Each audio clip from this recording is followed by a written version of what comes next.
Hi friends, இன்றைக்கி தியேட்டருக்கு படம் பார்க்க போய்கிட்டுருக்கோம். மயிலாடுதுறையில் இருக்கிற கோமதி தியேட்டருக்கு தான் போய்கிட்டுருக்கோம். நான், என் ஹஸ்பண்ட், என் தங்கச்சி, என் 2 பசங்க 2 பேரும் போய்கிட்டுருக்கோம். கூலி படத்துக்கு தான் டிக்கெட் புக் பண்ணியிருந்தோம்.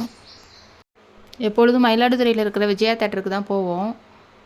இதுதான் ஃபர்ஸ்ட் டைம் கோமதி தியேட்டருக்கு வந்திருக்கோம். எப்படி இருக்குது பார்க்கலாம் அப்படின்ட்டு. சின்னவனையும் தூக்கிட்டு தான் போயிருந்தோம். போய் பார்ப்போம், படம் பார்க்க விடுறானா அழுவானா என்னமோன்ட்டு பயந்துகிட்டே போனோம். ஆனால் நினச்ச அளவுக்கு இல்லை, ஓரளவுக்கு மேனேஜ் பண்ணி படம் ஃபுல்லாக பார்த்துட்டு வந்துட்டோம்.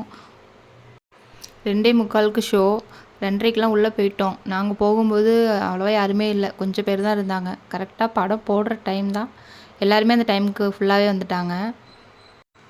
தேட்டர் சூப்பராக இருந்துச்சு. 2 ஸ்க்ரீன் உண்டான அந்த தேட்டரில். ஆனால் எனக்கு கொஞ்சம் குட்டியாக தெரிஞ்சிச்சு உள்ளே. விஜயா தேட்டர் இதை விட எனக்கு பெருசாக தெரிஞ்சிச்சு. அதில் ஸ்க்ரீன் 1 தான், ஆனால் அதில் ஸ்க்ரீன் 2.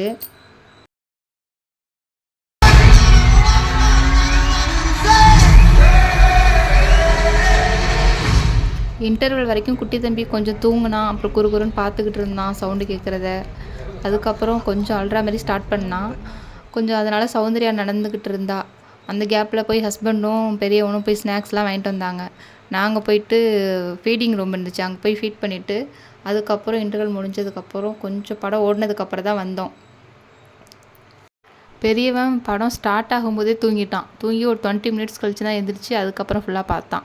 மோனிகா சாங்லாம் நல்லா தெரியுது அவனுக்கு. மோனிகா சாங் எனக்கு கூட தெரியல, அவன் கரெக்டாக சொல்கிறான். அவன் நல்லா என்ஜாய் பண்ணி பார்த்தான். படம் கரெக்டாக 6 o'clock முடிஞ்சதும் கிளம்பியாச்சு.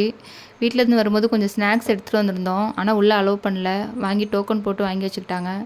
ரிட்டன் போகும்போது அதை வாங்கிக்கிட்டு நேராக வீட்டுக்கு போயிடலாம் அப்படின்னு சொல்லிட்டு கிளம்பிட்டோம். குட்டி தம்பி இது வரைக்கும் இருந்ததே பெரிய விஷயம், அதனால் ஸ்ட்ரெயிட்டாக வீட்டுக்கு போயிட்டோம். இந்த வீடியோ இதோடு முடிஞ்சிருச்சு. இனி அடுத்த ஒரு வீடியோவில் பார்க்கலாம். பாய்.